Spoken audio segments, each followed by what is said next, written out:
नमस्कार, मैं यश कुमार घिरलियाल उत्तरांचल पौड़ी से हूँ।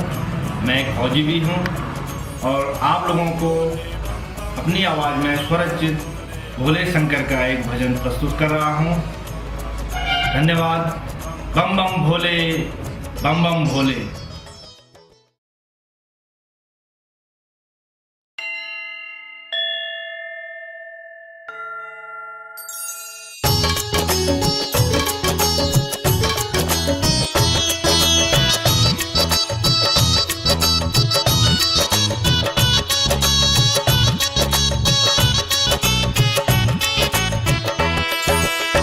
बम भोले बम बम बम बम भोले बम बम बम बम भोले बम बम भोले बम बम बम बम भोले बम बम बम बम भोले बम बम बम बम बम बम।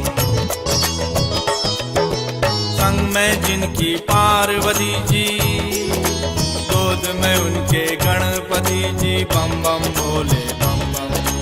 संग में जिनकी पार्वती जी, गोद में उनके गणपति जी, बम बम भोले बम बम।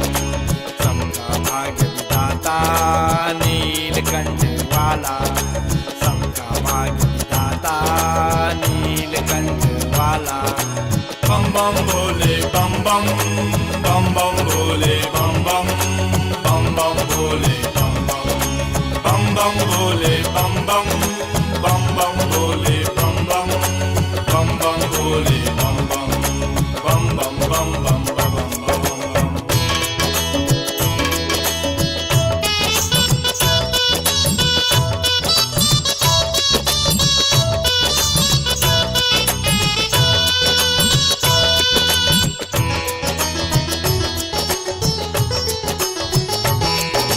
बोले मेरे सन्यासी, ओम पर्वत का वासी, बम बम भोले बम बम।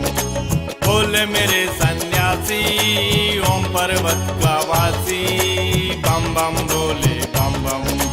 सबका भाग्य विधाता अमरनाथ वाला, सबका भाग्य विधाता अमरनाथ वाला, बम बम भोले बम बम बम बम भोले बम बम बम बम भोले बम बम बम बम बम बम बम बम बम।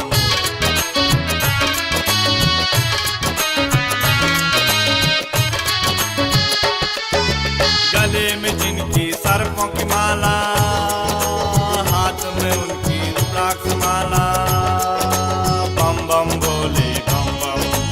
गले में जिनकी सर्पों की माला, हाथ में उनकी रुद्राक्ष माला, बम बम भोले बम बम।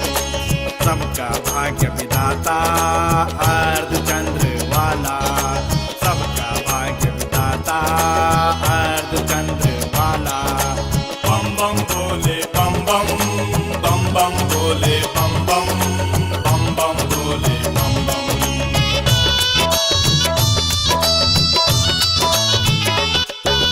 जटा में जिनकी गंगा धारा, कमर में उनकी मृग छाला, बम बम भोले बम बम। जटा में जिनकी गंगा धारा, कमर में उनकी मृग छाला, बम बम भोले बम बम।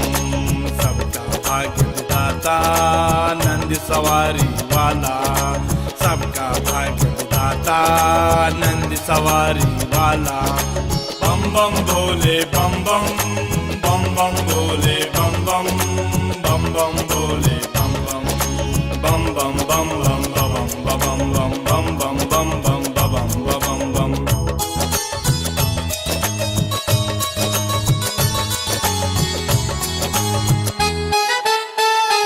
पट्टी पहने हैं वो मृग छाला, पट्टी पहने हैं वो मृग छाला, मेरा शंकर बड़ा भोला भाला, मेरा शंकर बड़ा